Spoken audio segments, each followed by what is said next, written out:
was neat that you were being interviewed, Grandpa, by your great-grandson. I thought that was kind of neat. Yeah, it is kind of neat. Yeah, not everybody gets that. Was Nathan sitting here? Yeah. Yeah, I guess I was out there. I thought if I was in the room, it would intimidate. Would I be like a distraction or Yeah. make him nervous? Yeah, was so I nervous. just went and read a book. He was so nervous, you could tell. Yeah, Nathan was. Not Oh, Grandpa. Nathan. Oh. Yeah. Grandpa was fine, actually. Yeah, you did a really good job yesterday. The video is like, you're so animated and the story was so interesting. It really was. You should have He seen wants Trish it watching. Amazed. I was like, Did Yeah, Trish was watching the video, she's like, oh my gosh. well, just hearing you say that you were in trenches, that you had to dig up bodies, I went, what? Like, That's it the way seems it is. surreal. That's the way it is, right? And Yeah.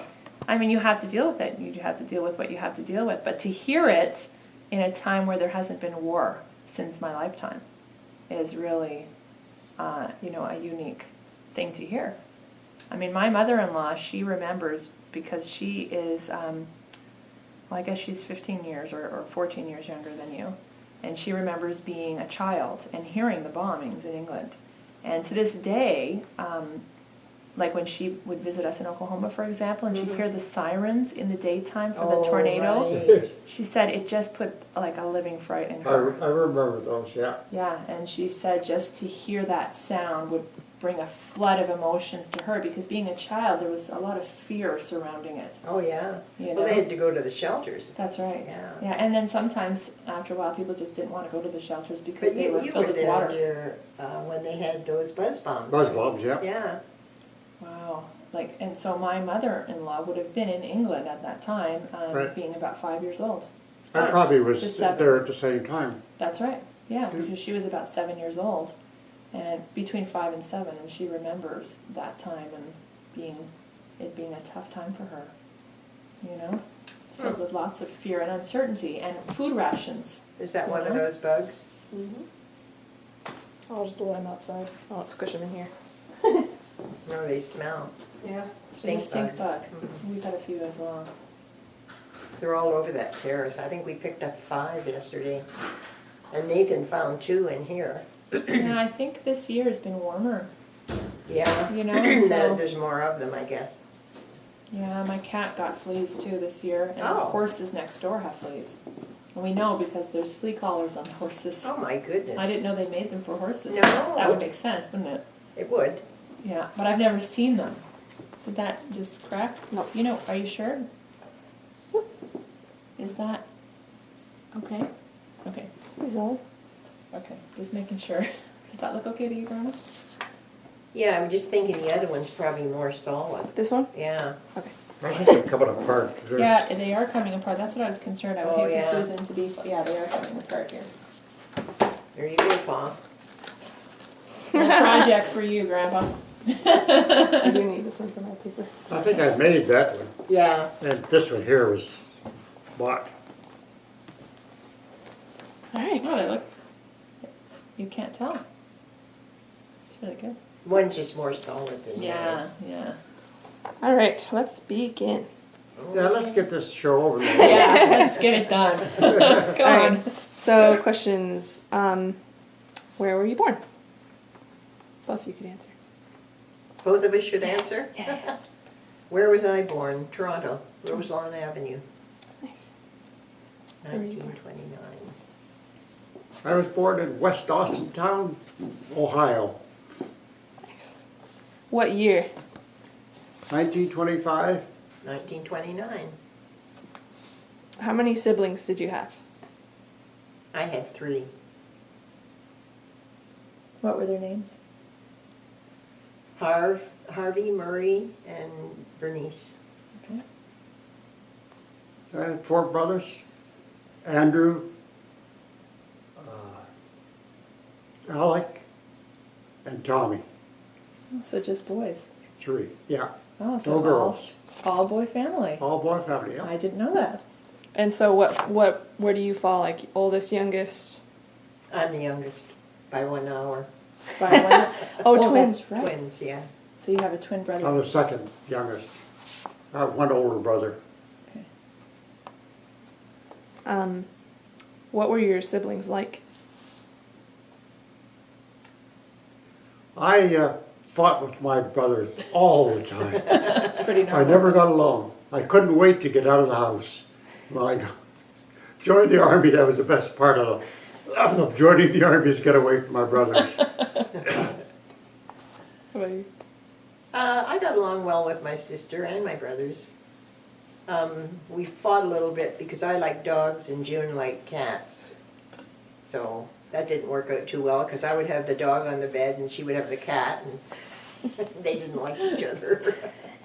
It's so Other funny. than that, Okay, so what were your parents' names and what were they like? my mom was Bertha Irene Cowan, and she was a very gentle person.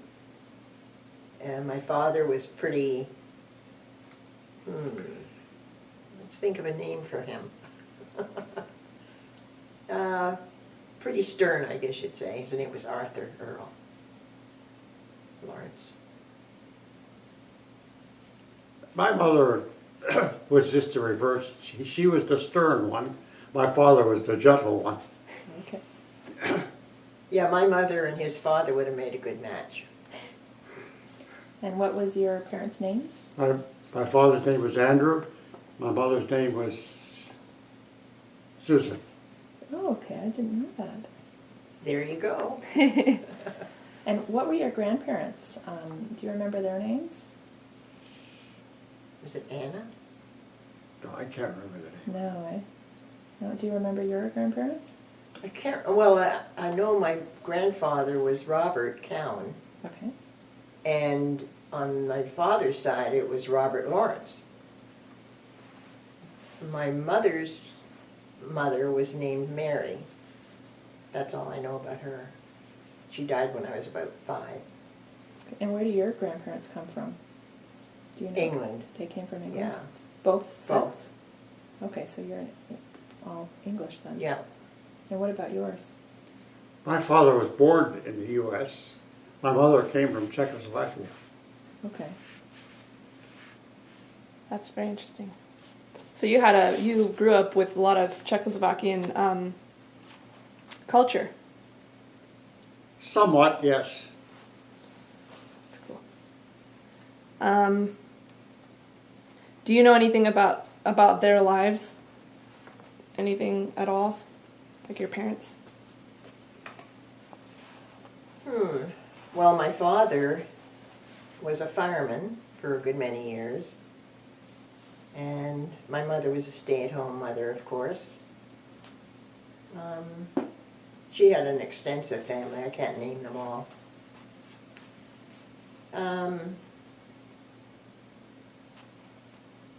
I guess that's all I really know about them. Did your father farm? Yeah, he had a farm.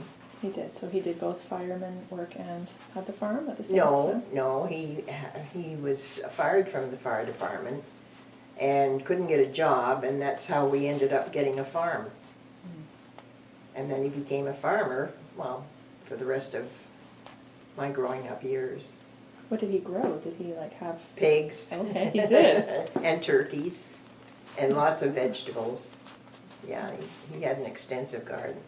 He had a greenhouse on Roselawn Avenue, and his father before him had greenhouses and used to sell flowers and things. Oh, that's interesting. Yeah, I can remember as a little kid going around with a wagon selling the flowers. You must have enjoyed that. That's my daughter's dream. Really? Yes. So then, when he became a farmer, did he sell, or was it just to provide the family? No, he sold turkeys. He did. Yeah, and he sold a bit. We only had one horse, not horses. Yeah, just one horse. And were you involved in the chores? Oh, yeah. Yeah, I used to have to feed the pigs and chickens and turkeys and things like that. And went to school up there in a little small schoolhouse. I think there were 8 grades in the one room. Maybe about 20 kids. That's awesome. Yeah, So that was a one-room schoolhouse. one-room schoolhouse. Did you enjoy that? Being a city person, I think it was hard to fit in with the farm kids. Okay, because you were in the city before. I used to take my dog to school with me for protection. Yeah, but then the dog became a real pet of the school sort of thing. Oh, nice. Yeah. That would never A fly. collie. It's very interesting. I'm like loving this right now. Like, wow, this is so interesting. I didn't know this stuff. And what about you when you went to school? Was it a one-room schoolhouse or was it a bigger school? Oh, it's a bigger school. We went to a Catholic school, Okay. a grade school. Yeah, so just a regular large-size school. Yeah, it was a big school. Okay. So what were your parents like? What were their lives like? My father's a farmer originally. He farmed in different areas. He farmed in Pennsylvania and he farmed in Ohio. And he was a land farmer, which he rented the farm from a person. And eventually, the person that he rented the farm from got him a job in the steel mills. And he became a chemist in the steel mills. So he used to test coke and coal that was brought into the steel mills for firing up the furnaces for the steel. So he worked the rest of his years in the steel mill until he retired. Okay. So he did crops then for his farming Yeah. originally? Well, he used to grow crops that we used, potatoes. Okay. But he also, during his time he was in the steel, he became a scout master. He was very big in scouting. He used to go away weeks on end with the scout troops for their camping trips and things. Did you do scouts? I never went. No. I went the opposite way. Did you? Yeah, What about your brothers? Did they? they never went into scouting No. either. But my father would like the scouting so much. He did a lot of it. Okay.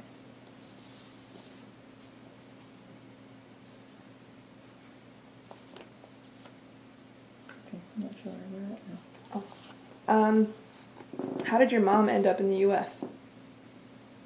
Or no, well, she came directly from Czechoslovakia? Yes. So how did she end up here or on this continent? Well, I think the reason why she came is she couldn't get along with her parents. Her father was brutal. And that's the story I heard anyhow. And she came to the U.S. by boat. Okay. And met my father there somewhere along the line. I don't recall the exact location or anything about how they met, but they met. How did, I was under the understanding that our family name had a completely different name. It was Czechoslovakian. Was that true? Didn't we ever have like I guess on your side, didn't you have a Czechoslovakian name that got changed to Miller? No, No? that was untrue. Oh, Somewhere okay. along the line, your mother had an idea that we were Jewish. No, that was Michael. That's lately, yeah. So they determined that because the name Miller became quite prominent with the people that changed their name from Jewish to avoid being detected by the Germans at that time.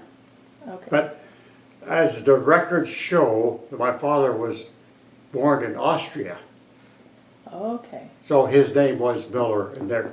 So it was predominant right through. So he was Austrian, your father. Yeah. And so when did he arrive in the U.S.? Well, he was born in the U.S. Oh, he was born. So his mother, father. His mother came from Czechoslovakia and Austria, Oh, okay. Okay. I think.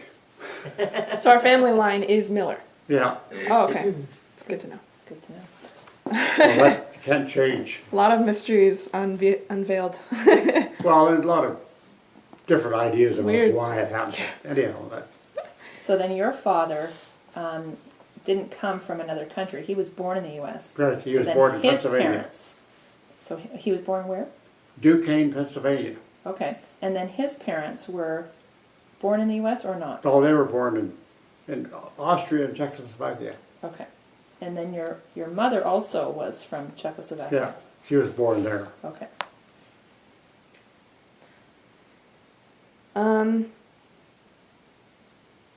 growing up, what were you like? I was a tomboy. I preferred the outdoors to housework. What about you, Grandpa? Well, typically fishing, hunting, Yeah.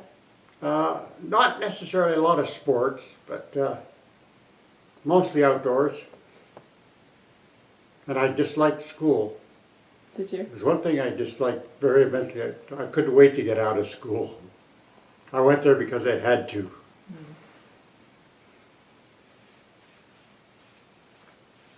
So your interests were fishing and that sort of thing? Yeah. I guess that you told us you're in outdoors. Both of you were outdoors people. Pretty much, yeah. That's neat. So what did you? Well, I guess what did you do for fun? Also, that answers that question. Yeah. Did you have any friends growing up? Yeah, I had friends. Like, I guess on the farm, you know what, the school kids were my friends. Pretty much. do you have any friends that like affected your life in a significant way? That's a hard question, isn't it? Yeah, I did put that on there. Any specific memories that you... No, I don't think so. What about you, dear? My friends? Well, as a friend, we cooperated in a lot of ventures. Like, this was how I ended up in Canada. A friend of mine and I came to Canada and bought a resort, or a cabins and boathouse type of thing. And that's how that friend influenced my way of thinking until we got together. Right. So, Now, I heard a story that you left home fairly young, 14. 14. So, and where did you go? Well, I had various jobs, and I did move in an apartment with 3 other girls. We ended up going to Montreal for about 2 or 3 months, worked there for a while, and came back, and then I became a TTC guide. Okay. That's what I was doing when I met him. Okay, and you weren't back at home at that time, or you were? Well, my mother and father moved to Toronto and had an apartment, and I eventually ended up in their apartment when I was a TTC guide. So tell us the story then of how you met.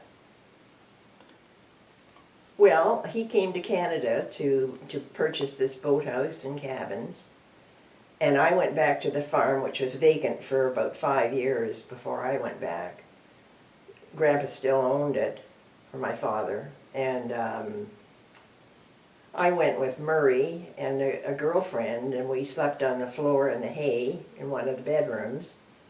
And then we walked over to the boathouse, which is about 2.5 miles, and rented a boat. And I rented it from him. Oh, I see.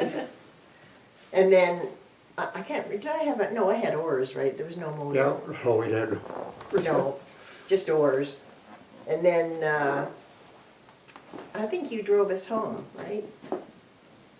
Can't remember. Yeah, I think he drove us back to the farm and invited us over that evening. So we walked back another 2.5 miles, I guess, and from there we started going out together. And of course he was going back to Ohio for the winter, and I was just going back to my job, so. So you just thought it was going to be just a short little... Yeah, friendship. yeah, exactly. But then he started coming back to Toronto and visiting me, and I guess a year after that we got married. Well, to fill in the story on how we met was when we run the boathouse, we were actually trying to make a living, and we became bootleggers. I heard this. And we went into town, we bought cases and cases of beer and brought it out and sold beer. And of course, everybody in Peterborough knew about this, And so they used to come out in droves to buy this beer on weekends, Sundays, when they can't buy beer in town. So when we had these people come out, we would sort of falsify our existence by having big fires and winter roasts and parties. We had people with, like we had one fellow there with a guitar and banjo, would have sing-songs and fires, and it was a great time. It was a big party every night. Even through the week we'd have parties. And of course, they would come around and see this party, want to join in. So that was another little incident what happened. But until we ran this bootlegging business until our egg farmer up the road said that the provincial police were parked on top of the hill watching our activities, and they were going to arrest us if we didn't. And this farmer advised us to cease doing what we were doing, otherwise we'd end up in jail. So it was illegal at that time, very illegal to sell alcohol other than, through proper stores and things. So did you go back to Ohio then after that? Well, at that time, I went back to the steel mills and worked at a job that the superintendent had his son. He would go to university in the wintertime, and I would take over the job in the winter. And then he'd come out of university, work the job in the summer, and I would go up and run the boathouse in the summer. So it worked out very well for, I think, 1 or 2, maybe 2 years at the most. Then, of course, it faded. Okay, and you met her the first year? I think it was probably the second year. Second, I think. Second year we were there, yeah. Because we had all this activity going on for quite a while. Can you think of anything? Some random piece of wisdom, Grandpa. That requires too much thinking. That's something a woman would ask, not a man. I think there's a lot of theory and advice that you could give as you grow older and get experience. And we found, and I was telling Susan earlier, that the first thing you do is never try to guide your children in a way that you think is proper and they think is different. Now, you can advise your children, but you never try to try and tell them what to do. And we found by doing that, we'd alienate them and they wouldn't want to come near us anymore. So we said, okay, if you want to do certain things your way, fine, we'll accept it. And then you suffer the consequences if it's wrong. That's a good idea. So that's basically the advice I would give the younger ones. Just carry on. Accept everything as they, can and go from there.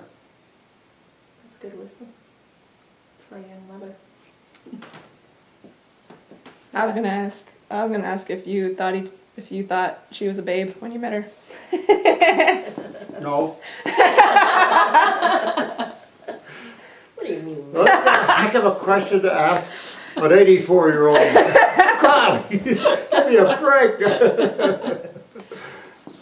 I'm sure he thought she was lovely. When you have that feeling when you're your age, it's a different feeling as you turn older. There's companionship and that type of thing, but there's a lot lost in They're that. not asking if I'm a Transition. babe now, dear. Hey? Do you mind sitting on this side? That way, that when they look this way, the reflection in their eyes will be. Sure. Oh, right, from the light. Okay. So then, was she beautiful when you met her? You better say What did you think of that. her? What did you think of her when you met her? I thought, she'd make a good companion. What did you think of him? Well, I thought he'd make a good companion too. No, I thought he was pretty good looking. Okay. being an American and all, you know. Was he shy? No, Not shy. no, not at all. Was he reserved? No, No. no. That's interesting. And what about her? Was she shy? No? No. You can elaborate. Um, I think we hit it off pretty much from day one. Right, dear? Pretty well, yeah. We both liked to fish, for one thing. So we had a lot in common. Besides, my mother always told me to marry an American because they really provide well. Did she? Yeah. Uh-huh. Not that I paid any attention to that, it just turned out that way. Yeah. But it's actually quite true. In those days, U.S. was way ahead of Canada. Mm-hmm. Okay, so the next question is describe your living conditions when you started your family. Like, just simple things, practical things like how you had to get groceries, what kind of transportation. I don't know, gas prices, I don't know if that was significant. And then like what type of house, that kind of thing. I guess our first house was on Bishop Avenue. Prior to that, we had an apartment in Scarborough, which didn't work out too well when we had Diane. It was just too cramped and crowded, and people complained about David's crying a lot. And anyway, we ended up buying a house on Bishop Avenue, and we stayed there for, 35 years? Yeah. And it was an old house. We tried to fix it up as best we could. It had a dirt basement, which we remodeled, right? Yeah, we re-cemented it. Had coal. I used to shovel coal into the furnace. And my transportation was walking, period. We had one car, which he took to work, so that's pretty much it. I remember that house.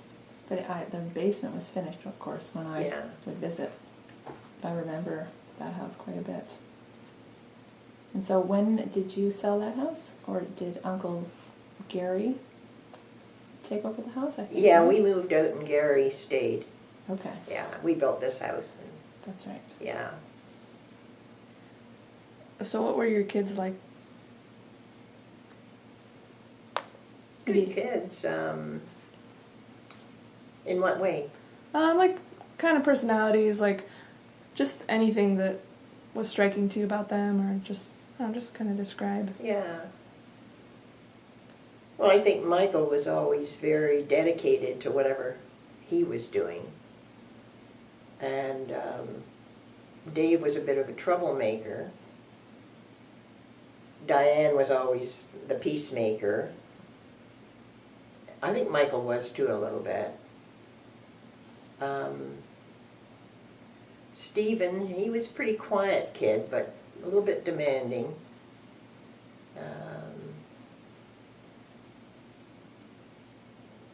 And Sue, she was pretty precocious.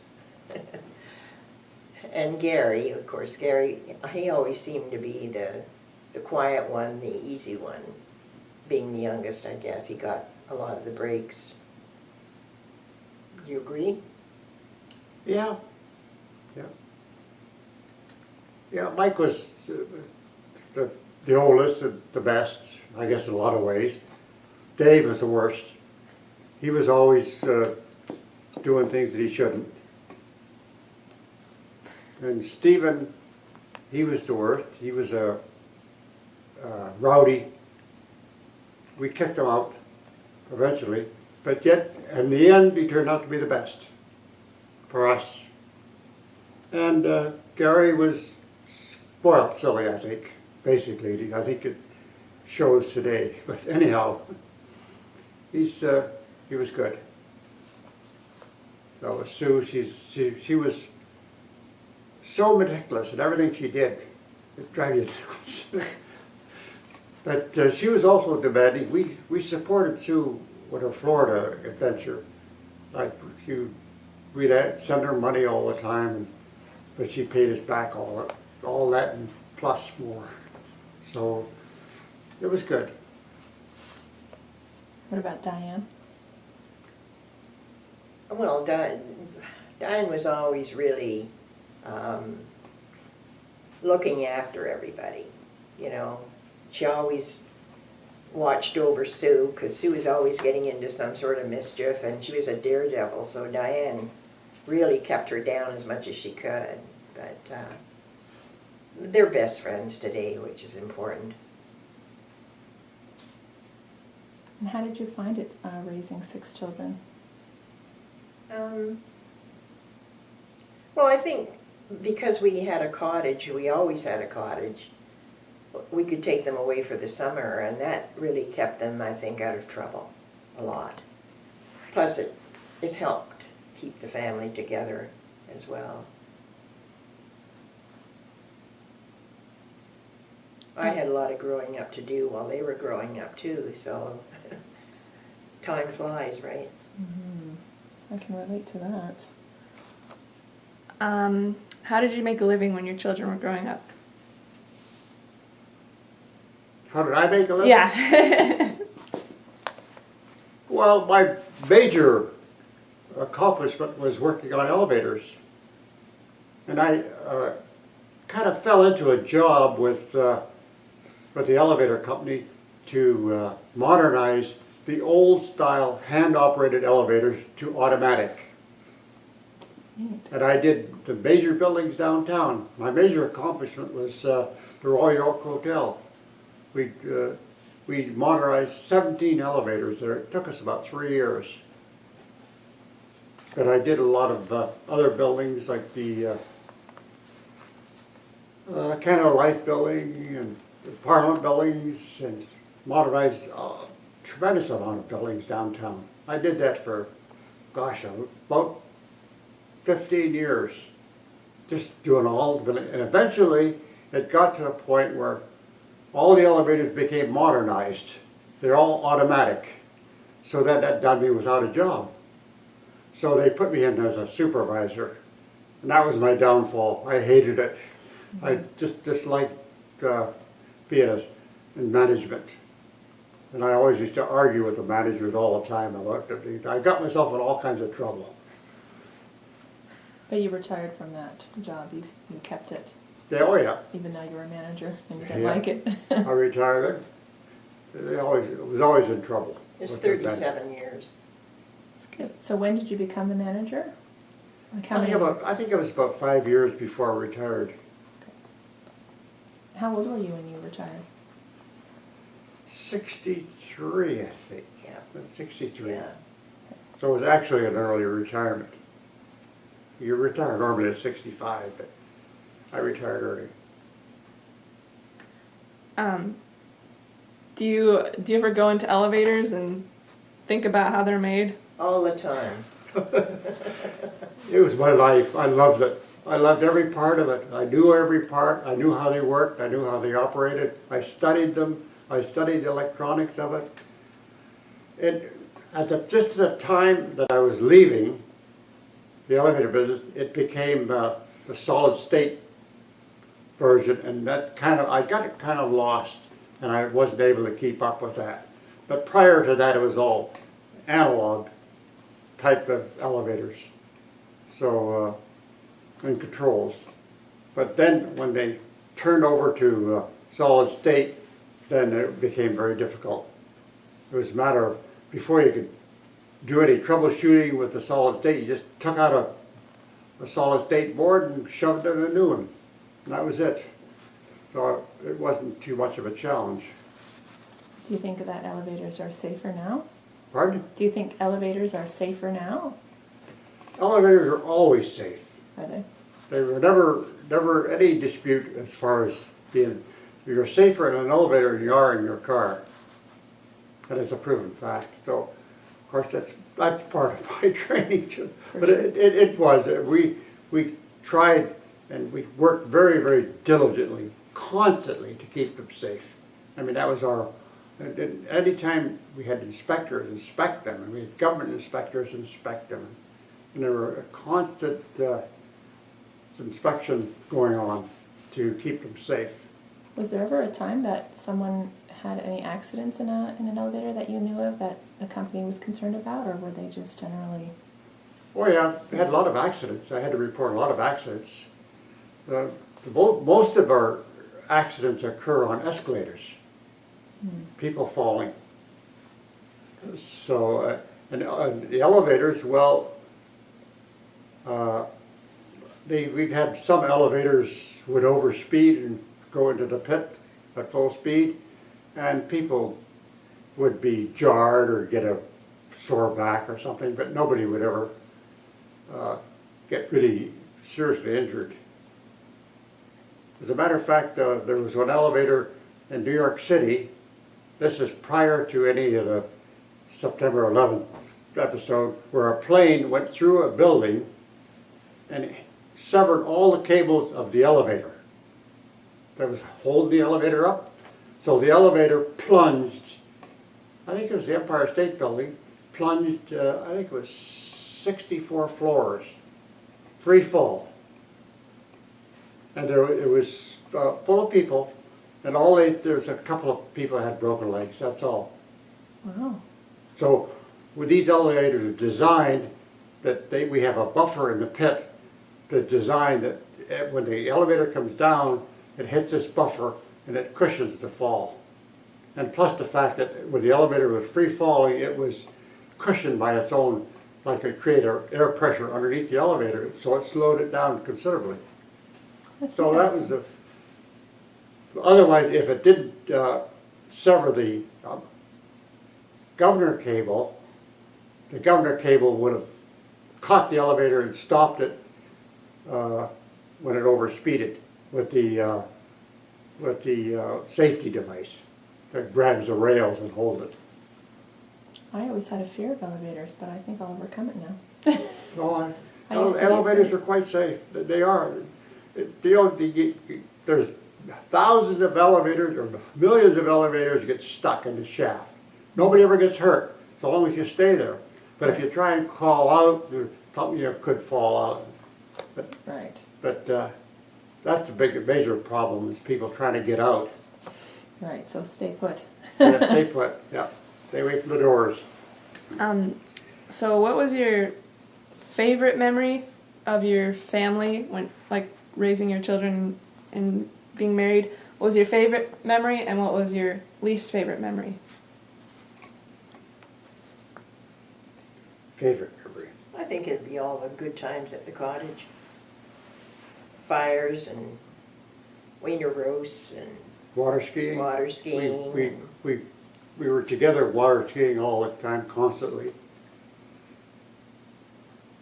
The boys were, like Mike and Dave, were very good at water skiing. I don't remember Gary ever getting up on skis. No, he was Diane too did, young. and Sue, and Stephen, I think. Yeah. Yeah. But they all learned boating pretty early too, so those were good memories. The least memory, dear? I think it was when Dave got hit. Yeah, he got his leg broken Yeah. in a motorcycle accident. How old was he? Probably about 18, I think. He was in grade 13. And he was on his way to Dominion store. He used to work there after school. And a man, I don't know, just clipped him. He was going maybe 10 miles an hour, just ready to park.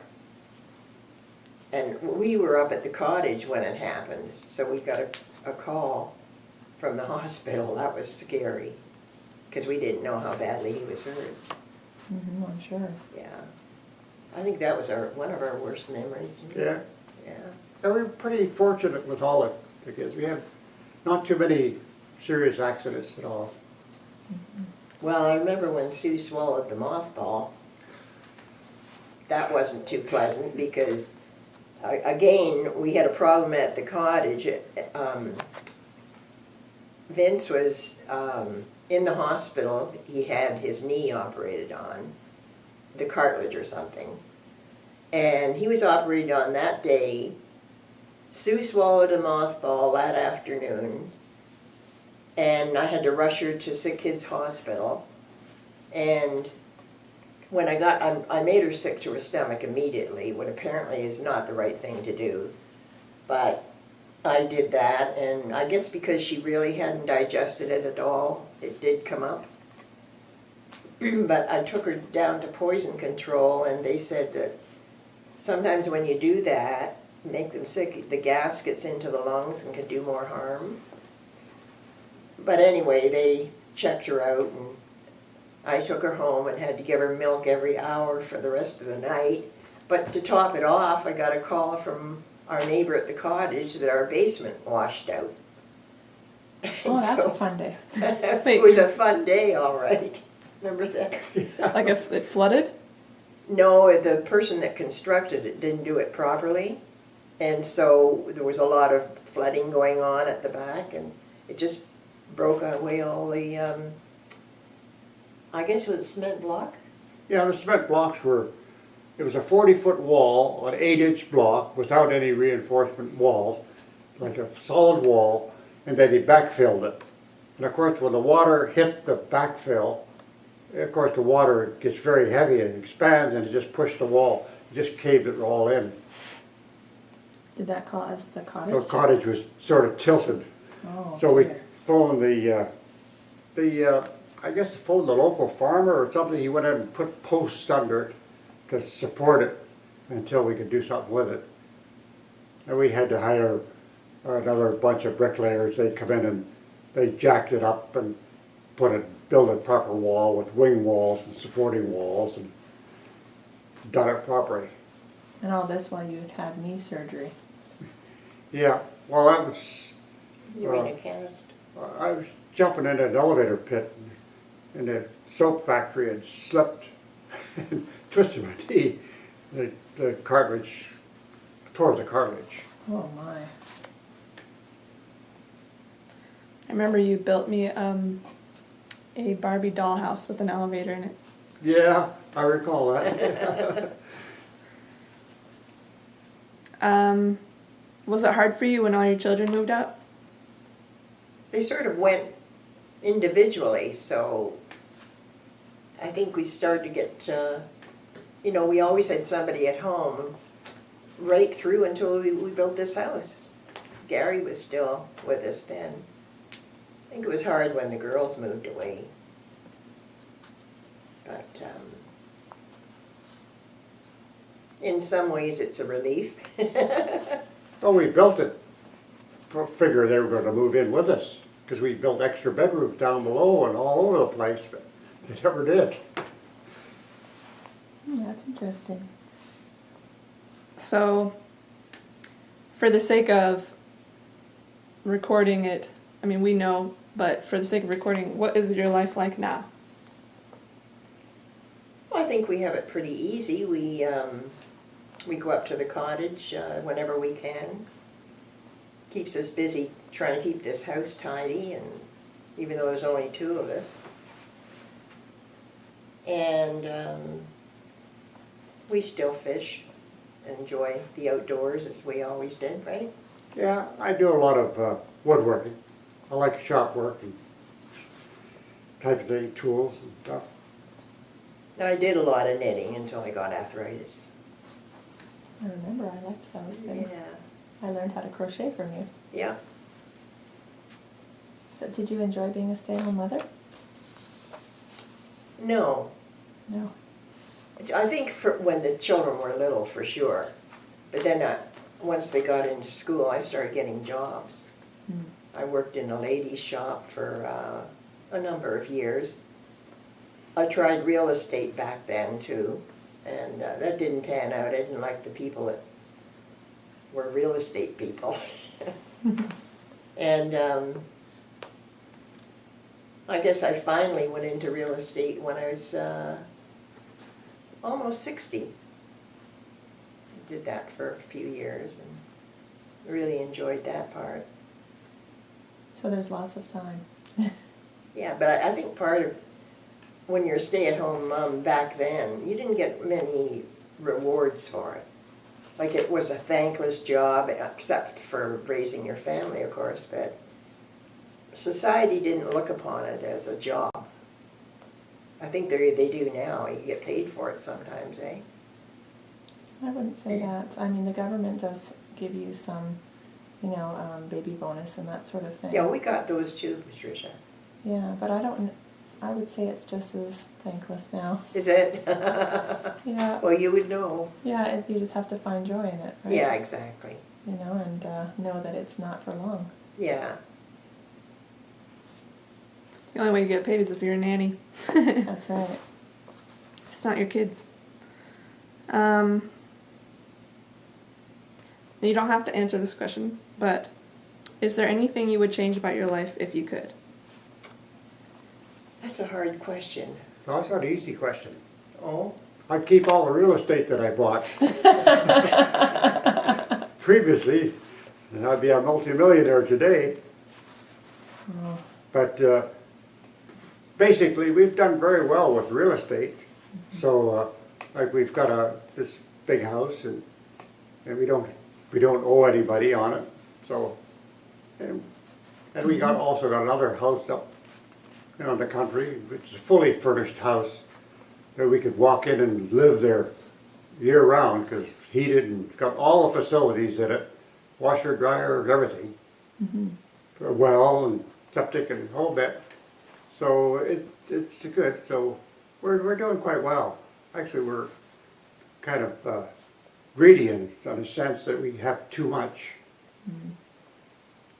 Did you rent that other home? Is that what you do? No, No, it's that's our just- cottage. Oh, your cottage, right? Yeah. Right. But it is a home. Like Of course. it's a house.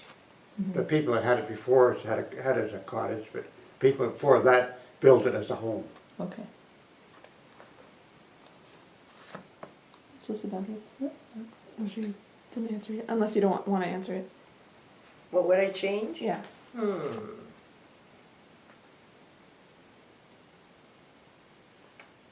Well, I find that hard to answer. That's a good thing.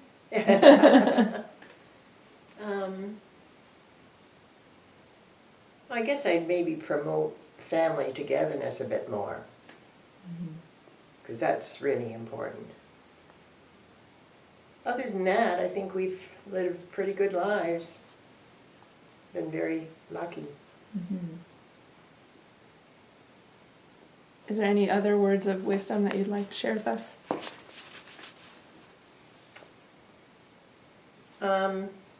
I guess I'd say don't hold resentments or grudges against one another, because that does a lot of harm.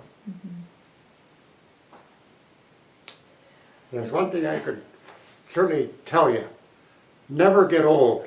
That I go for too. Yeah, I go for that myself. Because it is not what you think it's going to be. Right. Because after a certain age, you start go downhill, and there's no fun in it. But it's not all bad. It's not all bad, but it's not all good either. You can't change it, Because you so can't, like I've got a million things that I want to do, but I can't do them or don't. I can afford to do them, but I can't do them. But now, we'd like to go down to Florida. Well, as you get older, you can't really go there, it's tougher, harder. Harder on your health, you mean? Health-wise, yeah. well, we're going to give it a try anyway. Sometimes, You can't give up. I mean, no.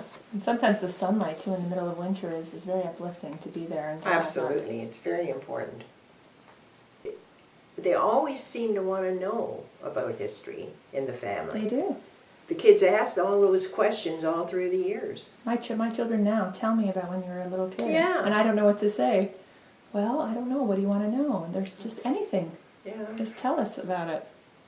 I think sometimes I think it just helps them to know who they are, I think so. Yeah. And make sense of the world, and also to get to know you personally. Yeah, What kind exactly. of person are you? Yeah, I think so. Because they ask me that all the time. This has been a big deal for me. Well, what I want you guys to do, you know what I want you to do? What? What you're doing now, I want to get your mother and father together and do the same thing with Yeah, them. there you go. That you're doing to Yeah. us. Okay. Would that be good? Yeah, I think that's. a I'd good like to idea. see it. It'd be interesting to hear their views on how they felt, because sometimes your dads will come up with some phrase about what happened and we never realized, and say, "Oh, you really did, you really remember that?" and things that occur that will come up. And I think that would be interesting. I think so. Mm. That's about it. Yep. That's all we have. That's it. Thank you. You're welcome. Thanks for being really open too. Oh, we're flattered.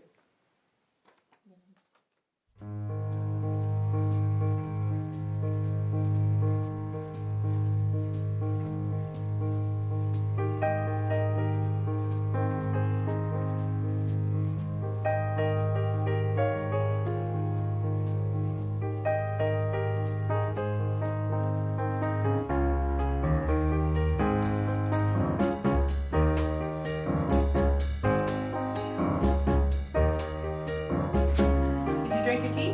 Not yet. Put the camera away and do your tea.